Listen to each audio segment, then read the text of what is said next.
Hey guys, it's Brigitte with San Diego Seed Company, and today I'm going to give you all the information you need to know so that you can grow your tomatoes this year using Tomahooks. Now before I jump into that, make sure you hit the like and subscribe button so you're notified anytime we do a video. So let's hop into it. And first of all, why am I talking about Tomahooks? Why am I always talking about Tomahooks? Well, Tomahooks are a really amazing, innovative product that allows you to grow tomatoes like a professional greenhouse grower in your backyard, which means you get more tomatoes in a smaller space, you have less disease, more production, happier plants, and I really love how neat it looks. You know, tomatoes can really get out of control, so this is a great solution to all of those problems. So this itself, this little metal thing, this is a Tomahook. It's been pre-strung with string on it. I think there's about 40 feet on here, which is way more than you'll probably need. And the basic concept goes like this, and I'm gonna get into all the detail, but let's just review it real quick. What happens is you plant your tomato in ground, you use a plant clip, you attach the string to the plant. The plant's gonna grow up this string, and as the plant gets taller, you unwind this string like this, and you prune from the base up, and then you move it down, okay? Now, I know it's a little hard to visualize right now because the plants are little. We're gonna do tons of videos all throughout the season to show you how this process works. We also did a bunch of videos last year. You can check those out. But the basic concept is when you are growing indeterminate tomatoes, so let's clarify that qualification there. Indeterminate tomatoes are tomatoes that grow very long and lanky. Sometimes they're called pole tomatoes. A lot of beefsteak heirloom tomatoes grow indeterminately, meaning they grow really long and they can get out of control, and they're just really a pain in the neck to keep well pruned and to direct the energy into the tomato specifically and not into a bunch of leaf growth. Cherry tomatoes as well grow indeterminately, not all of them, but most of them, and are really good for this system. So I wouldn't use this system for little compact determinate tomatoes because they don't need this much work. Pole tomatoes, particularly beefsteak heirlooms, really benefit from this. So what we have planted here, these are Mariana's Peace. These are a very large, juicy beefsteak heirloom tomato that we grow, and they are potato leafed. You can tell from the way that they look. They really need to be trained to give you tomatoes and not a massive amount of leaf and plant matter. And the way we do that is with these Tomahooks. So imagine with me here, this is a large grown tomato. It's gonna grow all the way up the string. You're gonna continue to use plant clips to attach it. And if we follow the stream of energy, it starts in the ground, it's going through the roots, up the plant, and it's following the plant up the string. And when you get your first tomato, you want to sideline all of that energy into that tomato. And that's what this process does. It also allows you to continue to prune from the bottom up, which is really going to help with disease, particularly if you're in Florida or areas that gets a lot of summer moisture, which can lead to fungal diseases, all kinds of blights. Keeping foliage from touching the ground can help diminish the amount of fungus and bacteria and pathogens that get transferred from the soil to the plant. So it makes it tidier. It's gonna grow all the way up here. Once it gets to the top of here, you can simply unravel it. And in theory, you have 40 feet of space that this plant can continue to grow up. Now, the reason why they call it low and lean is because once it gets to the top, you lower it and you lean it. And the reason why you do that is because you're gonna do it to this one as well. You're gonna lower it and you're gonna lean it, and so on and so forth. These T-posts are 10 to 11 feet, but they're several feet into the ground.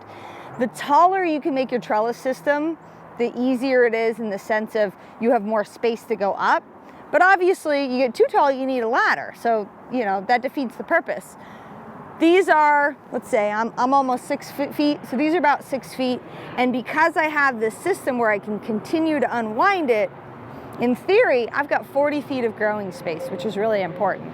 Now, the other thing that you have to keep in mind about this system is this is not a system that is meant for people who just love to let their tomatoes go wild and let them do their thing.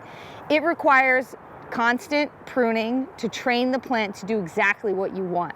And that pruning involves taking off any suckers and pruning to what we call 1 leader. That 1 leader is the 1 leader that's going to grow up this string. Now these were just planted. I don't even have any suckers on them yet, but let me grab one from the greenhouse and I'll show you what that looks like. Stay tuned. Cool, and then let's just do pruning and stuff in there. Okay, I want to stay on top of these videos all year so that, perfect, this is perfect, boom. Okay, so obviously different type of tomato than what we have growing outside, but I want to show you exactly what a sucker looks like and why you take it off and how you take it off. So this here is a indeterminate pole tomato. So it's gonna grow very long and viney-like.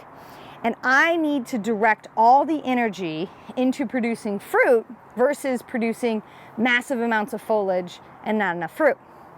So the way you would think about this is ground level, nutrients are down here, energy is going up the plant, and at every armpit is what I'll call it, which is not an official term, but it's an easy way to find it. You have a leaflet, and then you have the main stem, and you have an armpit. There's going to be a sucker. And what that sucker does, and the reason why they call it a sucker, is because it sucks energy from the rest of the plant because it's essentially growing a brand new plant. And now, if we were to follow the energy flow, we go up, oh, energy got sidelined here. We go up, oh, energy got sidelined here. Energy sidelined here, here, here. There's all these places where the energy is getting dispersed before it gets to the flower, which is what is going to give you the fruit, which is where you really want the energy. I don't want fruit to happen down here because it's too close to the ground, likely to, be eaten by insects and not be as healthy. And I don't want fruit here because I already have a flower here. I want the energy to go to this. So the thought process is you start at the bottom, you go up, you take these suckers off. You can see another sucker here. Now, this sucker is going to develop flowers. You can make your decision on whether or not you want to have a cluster of fruit here, because this will turn into a cluster of fruit. I want to focus my energy on these first flowers, so I'm going to take this off.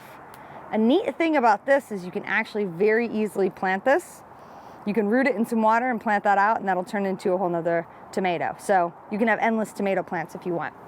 But the point is I am telling the plant where to put its energy. The plant is not telling me. The other part of that pruning process is taking off low-lying leaves. As I mentioned, especially those growing in zone 9 and 10, but in wetter climates like Florida, the East Coast, you really want to make sure that you prune off these low-lying leaves because they're going to come in contact with the soil, pathogens, bacteria, and is more likely to lead to things like blight, other foliar diseases and things like that. So by taking these leaves off, I'm not hurting the plant, I'm simply telling the plant where to put its energy. Now, this comes with a caveat, and I want to say this just in case for new gardeners, you wouldn't want to take off all of these leaflets. Why? These are where the plant gets its energy. This is where it photosynthesizes, the leaves come out, they extend out so that they can take up as much sun as possible. So I'm only removing like the bottom 3. And it's just to keep it nice and cleaned up. When it's planted outside, you increase airflow around the plant, which is gonna help with pathogens, disease pressure, all of those things. So this is a really good looking plant. This would be a perfect plant to put on the Tomahook system. I would put the plant clip around the bottom and continue, maybe put another plant clip, and I'm gonna let this grow to what we call 1 liter. There's 1 plant coming out of the ground, and all the energy is going from the bottom up to the first flower cluster, which will turn into fruit. As the plant matures, you continue to just do the same process. Where is the energy going? After you've harvested these, you'll notice the next ones will ripen. And they'll actually ripen a little bit quicker because the energy is being directed specifically to fruit production and to ripening the next cluster of tomatoes. So that is a professional way of growing your tomatoes to maximize your yield in a very small space. All right, so we've got these compostable plant clips. We sell these on our website. Fabulous because it reduces plastic waste, and if you drop one in the garden, you don't have to fret about adding to the plastic waste from your garden. So the way it would work is, let's pretend this tomato is planted in the ground, and it would be planted in the ground, and I would attach this first plant clip here at the bottom, just like that. As the plant fills out, it's gonna fill out this clip. You don't want the clips to be so tight that it hurts the stem anyways. And I would just simply put another one up top here, and I'm just gonna follow this up the plant. And as this plant grows, I'll continue to clip it to the string, and I'll continue to prune bottom leaves and take suckers off. And you're just gonna see a massive explosion of tomatoes that ripen successively, meaning this first cluster is gonna ripen first, then the next one, then the next one, which means every week you can come out and harvest your tomatoes. And that is how they do it on a professional level to ensure that they have tomatoes each week to harvest for their customers. So I know it's a little bit of extra work, but I promise you it's worth it. It's a system we have fallen in love with, and it's made all the difference for us in our small 1-acre urban farm.